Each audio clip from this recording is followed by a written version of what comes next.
माहिती मिळाली आहे. कशा प्रकारची घटना आहे आणि आपण स्पॉट व्हिजिट देखील केलेली आहे. अत्यंत भीषण आणि दुःखदायक घटना जालन्यामध्ये समृद्धी महामार्गावर या ठिकाणी घडलेली आहे. खरं तर आता निश्चित अजून नाही किती त्यामध्ये डेट झाले, परंतु 6चा आकडा तरी आम्ही पाहिल्यानंतर कळाला. 6-7 लोक जखमी आहेत. समृद्धी महामार्गावर लेबर काम करणारे जे मजूर होते, विशेषतः त्यामध्ये सर्व महिला होत्या आणि पिकअपचा चालक एक जण पुरुष आहे.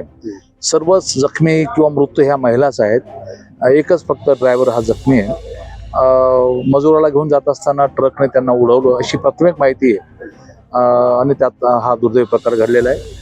मी सर्व डॉक्टर्स लोकांना सूचना केला. इथं आमचे सर्व शिवसेनेचे नेते भास्करराव आहेत, आमचे पंडित भुतेकर आहेत आणि भाऊसाहेब आहेत. आम्ही सर्व या ठिकाणी आलो आणि डॉक्टरला सूचना केल्या की अजून काही बाहेरून डॉक्टर बोलवायचे का, ब्लड लागतं का, सर्वांना रेफर करायचे का. परंतु पर्याप्त सर्व व्यवस्था या ठिकाणी आहे.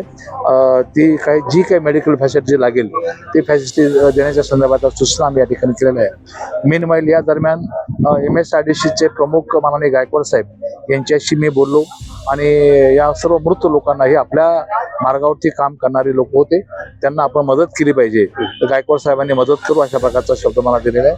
मी माननीय शिंदे साहेबांशी बोलेल, माननीय मुख्यमंत्र्यांशी बोलेल आणि मदत मिळवून घेण्याचा प्रयत्न आपण या ठिकाणी करू. पण ही अत्यंत दुर्दैवी घटना आहे, वाईट घटना आहे.